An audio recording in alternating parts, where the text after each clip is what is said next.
저는 오늘 경희대학교 선배들 중에서도 가장 거대한 아웃풋이자 저희 학교가 또 저희 후배들이 짊어져야 할 가장 거대한 수치인 문재인 이야기를 해보려고 합니다. 다들 느끼셨다시피 2017년부터 22년까지 문재인 정부 5년 동안 대한민국은 사회, 경제, 외교, 방역, 정치 등 모든 방면에서 정말 다양하고도 철저하게 망가져 왔습니다. 오늘은 이미 알려진 수없이 많은 그의 과오를 뒤로하고 이 자리에서 지금까지도 미치고 있는 문재인의 마수에 대해 설명드리고 제가 사죄드리고자 합니다. 첫째, 윤석열 대통령 탄핵 심판에서 가장 큰 이슈인 문재인 정부가 임명한 헌법재판관들의 편향성과 자격 문제입니다. 헌법재판소는 본디 정치적 중립성과 공정성을 최우선 가치로 해야 합니다. 그러나 문 전 대통령과 그 정부가 임명한 문영배, 이미선, 정정미 재판관은 이념 편향성과 사적 논란이 제기되어 그것이 단순히 심판에 영향을 미치는 수준을 넘어서 그 자격과 본분을 의심케 하는 모습을 보여왔습니다. 이런 와중에 거대 야당인 민주당은 곧 만료되는 이들의 임기를 억지로 연장하려는 법안까지 추진하며 사기 탄핵에 대한 의혹을 가중시키고만 있습니다.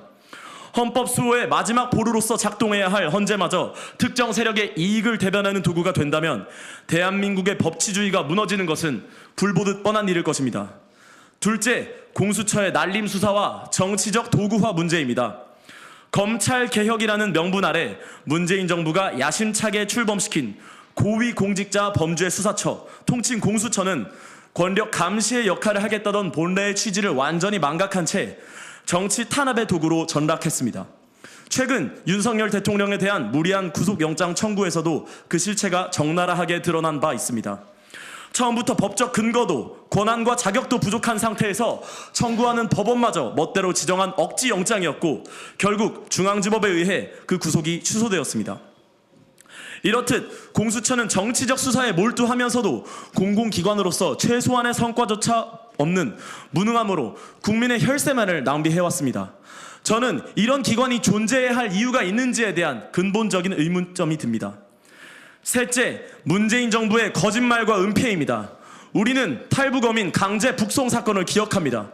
귀순 의사를 밝힌 탈북민들을 강제로 북송하며 흉악범이었기 때문이라는 변명을 늘어놓았지만 이후 공개된 증거들은 이들의 필사적인 저항과 귀순 의지 피력 증명을 통해서 정부의 설명이 그저 거짓된 변명에 불과하였음을 보여주었습니다.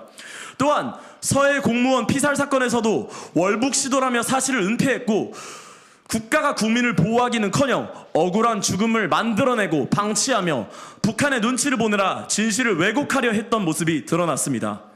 마지막으로 나아가 문재인 정부는 경제 통계를 조작해오며 국민을 기만했습니다.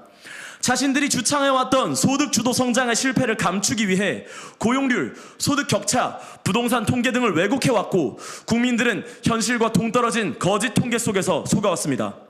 나라 경제가 나아지고 있다, 더 나아질 것이라고 약속했지만 실상 서민들의 삶은 점점 더 팍팍해져만 갔습니다. 이렇듯 국가가 국민에게 거짓을 말하는 것은 용서받을 수 없는 일입니다. 직함마저 붙이고 싶지 않은 그 이름, 문재인 전 대통령. 우리나라 전직 대통령임에도 전혀 자랑스러움을 느낄 수 없는 동문. 후배로서 오늘은 이 부끄러운 선배의 이름을 들고 대한민국과 또 국민 여러분들 앞에 진심을 다해 사죄드리고자 합니다. 그 어떤 말로도 다 덮을 수 없는 최악의 과오 앞에 드릴 말씀은 죄송하다는 말뿐입니다. 다시 한번 죄송하다는 말씀 드리면서 저희 연사 마치겠습니다.